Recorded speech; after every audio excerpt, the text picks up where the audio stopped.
Tulime siis Tallinna Tehnikaülikooli Virumaa kolledži juurde töid teostama. Siin on vaja meil pealt võtame selle võsa, ekid maha ja freesime need juured läbi.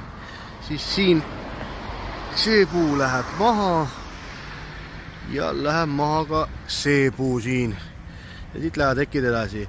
Ja siis nende pärnadega on plaan siukene, et tõstame võra, et avada vaade kolledžile. Ja siis natukene mõned oksad lõikame veel ära. Siukene hästi kerge hooldus on. Et jooksvalt näitan teile, kuidas need asjad lähevad siin ja vaatame lõpptulemust ka pärast poole, et davai praegu. Ja ongi valmis. Tallinna Tehnikakolledži ütleme siis tööd. Kohe näitame. Avasime selle sissesõidu. Tõstsime võra.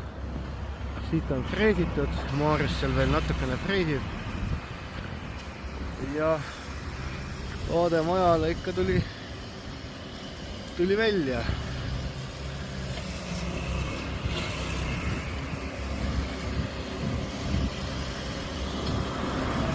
Et kui sinagi vajad kändade freesimist ja puuhooldusi ja puuraied, et võta ühendust, aitame, ole küsimust ja hea hariduses.